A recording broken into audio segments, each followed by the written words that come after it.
உப்புமா தானே எப்போதுமே நம்ம செய்கிற மாதிரி உப்புமா இல்லாமல் கொஞ்சமே டிஃப்ரெண்ட்டாக ரொம்ப டேஸ்டியாக உப்புமா வேணான்னு சொல்கிறவங்க கூட கேட்டு விரும்பி சாப்பிடுவாங்க.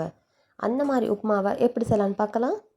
அதுக்கு அடுப்பை பற்ற வச்சு கடாய் வச்சுக்கலாம். கடாய் ஹீட் ஆனதும் ஒரு 1 டேபிள் ஸ்பூன் போல் அளவு எண்ணெய் வந்து சேர்த்துடலாம்.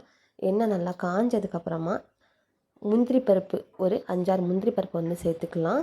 நீங்கள் விருப்பப்பட்டால் இல்லை நெய் கூட நீங்கள் சேர்த்துக்கலாம், இன்னும் டேஸ்ட் நல்லாயிருக்கும். முந்திரி பருப்பு லைட்டாக வறுபடணும்.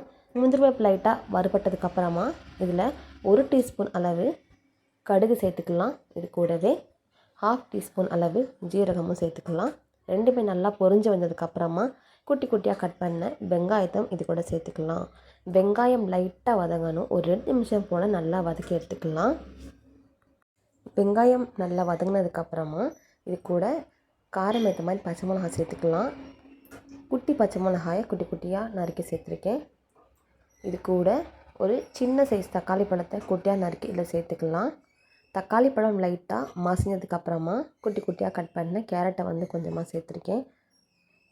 கேரட்டை லைட்டாக வதக்கி எடுத்துக்கிடலாம். அந்த பச்சை ஸ்மெல் போத வரைக்கும் ஒரு 2 நிமிஷம் வதக்கினாலே போதும். கேரட் லைட்டாக வதங்கிருச்சு இந்த மாதிரி. இப்போ நம்ம வந்து தண்ணி வந்து அளந்து சேர்த்துக்கலாம். நாளைக்கு இந்த மாதிரி கப்பில் 1 கப் அளவு ரவையை சேர்க்குறேன். அதனால் ஒரு 3 கப் அளவு தண்ணி வந்து சேர்த்துருக்கேன். நீங்கள் 2 அல்லது 3 கப் தண்ணி சேர்த்துக்கலாம். நாளைக்கு 3 கப் அளவு தண்ணி சேர்த்துருக்கேன். தண்ணி சேர்த்துட்டு தேவையான அளவு உப்பை இதில் சேர்த்துடலாம். நல்லாவே கொதி வரட்டும், அதை வர வெயிட் பண்ணலாம். இந்த மாதிரி நல்லா கொதி வரணும். கொதி வந்த உடனே வந்து நம்ம ரவையை வந்து போட்டக்கூடாது. கொதி வந்து 2 நிமிஷம் கழித்து தான் நம்ம ரவையை போட்டால் அந்த கேரட்லாம் நல்லா வெந்து வந்துடணும் லைட்டாக நம்மளுக்கு. நான் ஆல்ரெடி வேறு பாத்திரத்தில் ரவையை நல்லாவே வறுத்து எடுத்துருக்கேன். நீங்கள் எந்த அளவு ரவை வறுக்கீங்களோ அந்த அளவு உப்புமா வந்து டேஸ்ட்டாக கிடைக்கும். ஸோ அடுப்பை வந்து லோ ஃப்ளேமில் வச்சுட்டு நல்லா மிக்ஸ் பண்ணி கிண்டி விட்டுட்டே இருக்கலாம். கை விடாமல் கிண்டி விட்டே இருக்கலாம், இல்லைனா வந்து கட்டிகள் பிடிச்சிரும். இந்த மாதிரி நல்லாவே கொதி வந்துருச்சு. இப்போ ஒரு வாட்டி நல்லாவே கலந்து விட்டுக்கலாம். இந்த மாதிரி நல்லா கிண்டி விட்டு இருக்கும் போது நம்மளுக்கு வந்து நல்லா பக்கத்துக்கு வந்துடும் ரவை வந்து.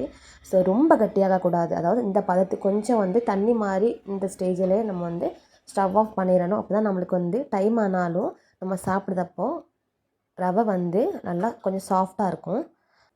அவ்வளோதான், நம்ம டேஸ்டி அண்ட் சூப்பரான உப்புமா வந்து ரெடி ஆயிடுச்சு. ஸோ எப்பவும் செய்கிற உப்புமா மாதிரி இல்லாமல் இந்த மாதிரி மெத்தடில் கேரட் தக்காளி போட்டு செஞ்சு பாருங்கள், ரொம்ப டேஸ்ட்டாக இருக்கும். இந்த வீடியோ உங்களுக்கு பிடிச்சிருந்துச்சின்னா லைக் பண்ணுங்கள், ஷேர் பண்ணுங்கள், மறக்காமல் நம்ம சேனலை சப்ஸ்கிரைப் பண்ணுங்கள்.